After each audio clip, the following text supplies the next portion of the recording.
हम विद्युत धारा को कैसे व्यक्त करें, इसे रिप्रेजेंट कैसे करें, इसे बताएं कैसे कि हाँ भाई कुछ विद्युत धारा मेरे पास है, इसमें विद्युत धारा बह रही है, कितनी बह रही है, कैसे व्यक्त करें। तो उसे व्यक्त करने के लिए देखते हैं यहाँ पर, विद्युत धारा को एकांक समय में किसी विशेष क्षेत्र से प्रवाहित आवेश के परिमाण द्वारा व्यक्त किया जाता है। समझ रहे हैं?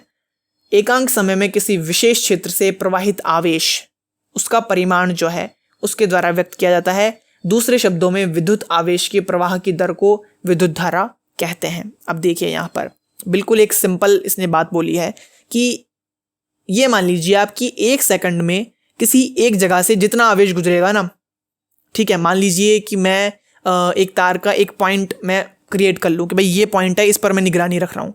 अब ये जो मेरा पॉइंट है, इस पॉइंट से 1 सेकंड के अंदर जितने आवेश निकल जाएंगे ना, उस संख्या को मैं क्या बोल दूंगा, हाँ भाई इतनी जो मेरी विद्युत धारा है वो है। ठीक है, आ रही है आपको बात समझ में? तो बेसिकली अगर आपको फॉर्मली डेफिनेशन अगर लिखनी पड़ेगी तो आप बोलेंगे कि विद्युत आवेश के प्रवाह की दर को विद्युत धारा कहते हैं। ठीक है, और यहाँ पर हम क्या बोलते हैं कि ये जो विद्युत धारा है उसको व्यक्त करने का एक तरीका है, ये विद्युत धारा की एक परिभाषा है। ये उन परिपथों में जिनमें धातु के तार उपयोग होते हैं आवेशों के प्रवाह की रचना इलेक्ट्रॉन करते हैं। तथापि जिस समय विद्युत की परिघटना का सर्वप्रथम परीक्षण किया गया था, इलेक्ट्रॉनों के बारे में कोई जानकारी नहीं थी। देखिए कितनी इंटरेस्टिंग बात है। जब हमने विद्युत के बारे में पता भी लगा लिया था, लेकिन हमें ये नहीं पता था कि इलेक्ट्रॉनों से होती है, फिर बाद में जाके पता लगा। ठीक है, तो बेसिकली मैंने आपसे बात पहले ही कर ली थी कि इलेक्ट्रॉन्स जो होते हैं वो बेसिकली हमारे आवेशों को बनाते हैं, क्योंकि आवेश जो सबसे छोटा आवेश होता है ना, वो एक इलेक्ट्रॉन पर ही होता है। ठीक है, -1 हम बोलते हैं, -1 हम बोलते हैं।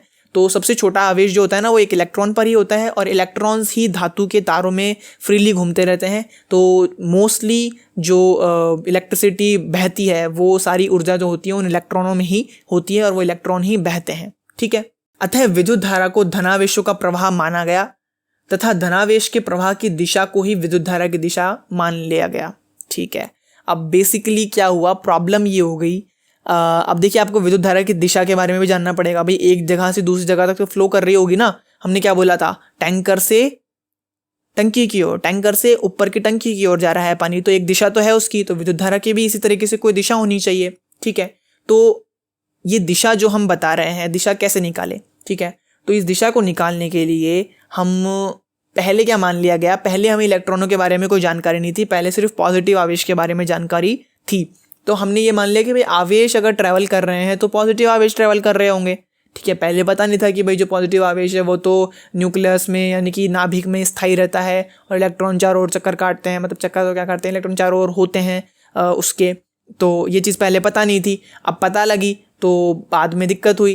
तो पहले क्या हुआ कि उन्होंने पॉजिटिव आवेश का ही प्रवाह मान लिया विद्युत को, और जिस डायरेक्शन में वो आवेश जा रहा था उसी डायरेक्शन में विद्युत धारा की दिशा मान ली।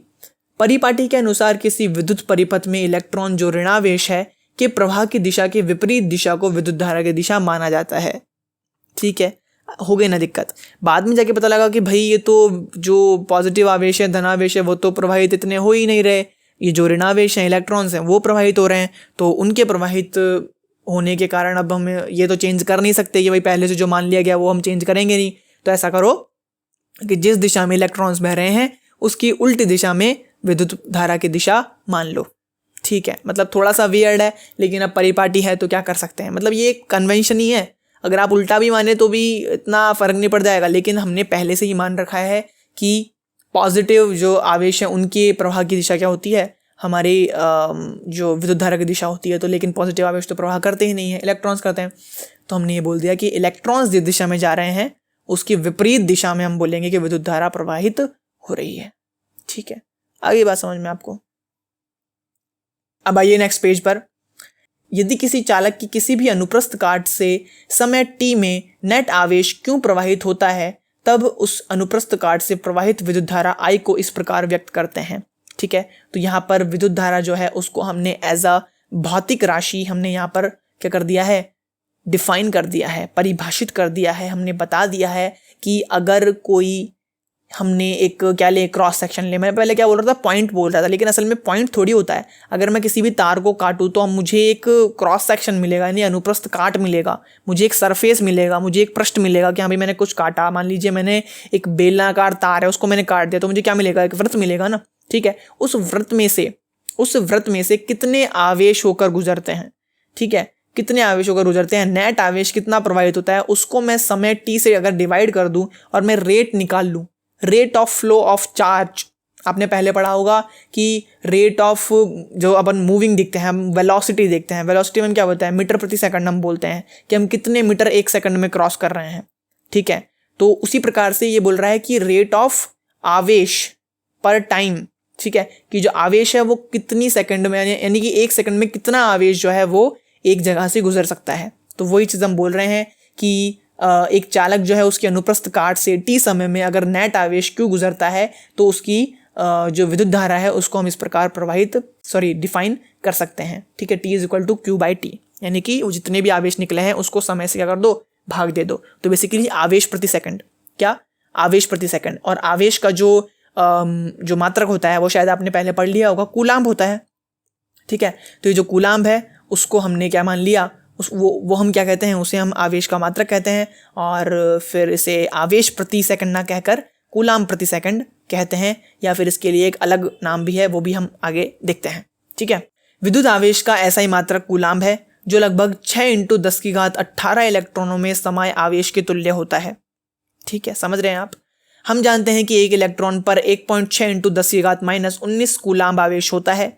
विद्युत धारा को एक मात्रक जिसे एम्पियर कहते हैं में व्यक्त किया जाता है, ठीक है। तो यहाँ पर हमने बोला था कि कूलाम्ब प्रति सेकंड, क्या बोला था, कूलाम्ब प्रति सेकंड। लेकिन एक कूलाम्ब जो होता है ना वो बहुत ही ज़्यादा आवेश होता है। क्या होता है, बहुत ही ज़्यादा आवेश। कितना होता है, 6 × 10⁸ इलेक्ट्रॉन, बहुत ज़्यादा इलेक्ट्रॉन्स हैं, ठीक है। तो इतने सारे इलेक्ट्रॉन्स का जब प्रवाह होता है एक सेकंड में, तब हम बोलेंगे कि 1 एम्पियर धारा जो है वो प्रवाहित हो रही है। तो असल में जो धारा है ना वो बहुत ही ज़्यादा एक बड़ा नंबर है। 1 एम्पियर क्या है, बहुत ही बड़ा नंबर है। जब 1 एम्पियर धारा किसी तार में से प्रवाहित हो रही हो तो इसका मतलब काफ़ी ज़्यादा करंट है, ठीक है, आपको काफ़ी ज़्यादा शॉक दे सकती है, ठीक है। तो हम यहाँ पर क्या बोल देते हैं कि ये जो कूलाम्ब प्रति सेकंड है उसको हम बोल देते हैं कि एम्पियर ये बेसिकली है, ठीक है। 1 एम्पियर विद्युत धारा की रचना प्रति सेकंड 1 कूलाम्ब आवेश के प्रवाह से होती है, ठीक है। यही बात मैंने बोली थी कि 1 कूलाम्ब का आवेश अगर आप 1 सेकंड में प्रवाहित कर दो किसी एक क्रॉस सेक्शन से, तो क्या हो जाएगा, तो 1 एम्पियर धारा प्रवाहित हो जाएगी। लेकिन उसके लिए आपको 6 × 10⁸ इलेक्ट्रॉनों को 1 सेकंड में निकालना होगा एक जगह से, जो कि काफ़ी एक मुश्किल काम है, ठीक है। अर्थात 1 ampere is equal to 1 coulomb per 1 second अल्प परिमाण की विद्युत धारा को मिली एम्पियर अथवा माइक्रो एम्पियर में व्यक्त करते हैं। तो देखिए ये 1 एम्पियर जो है वो बहुत ही बड़ा नंबर है, तो हम मिली एम्पियर और माइक्रो एम्पियर में हमारी करंट को नापते हैं। परिपथों की विद्युत धारा मापने के लिए जिस यंत्र का उपयोग करते हैं उसे एमीटर कहते हैं। एमीटर, एम्पियर मीटर, ठीक है, एम्पियर को मापने वाला एमीटर, एम्पियर मीटर, ठीक है। तो जिस तरीके से हम जो हमारा करंट है उसको माप रहे हैं उसे हम क्या बोलते हैं, एमीटर बोलते हैं। उस उपकरण को हम एमीटर बोलते हैं, उस यंत्र को हम एमीटर बोलते हैं। इसे सदैव जिस परिपथ में विद्युत धारा मापनी होती है उसके श्रेणी क्रम में संयोजित करते हैं। देखिए एक नया वर्ड, श्रेणी क्रम, तो इसका क्या मतलब होता है, देखो यहाँ पर चित्र देखो आप, चित्र 12.1, एक सेल, एक बल्ब, एक विद्युत बल्ब लिख रखा है, बल्ब नहीं है यहाँ पर, बल्ब है, एक विद्युत बल्ब, एक एमीटर तथा एक प्लग कुंजी से मिलकर बने विद्युत परिपथ का व्यवस्था आरेख, ठीक है, व्यवस्था आरेख या फिर आरेख बोल सकते हैं।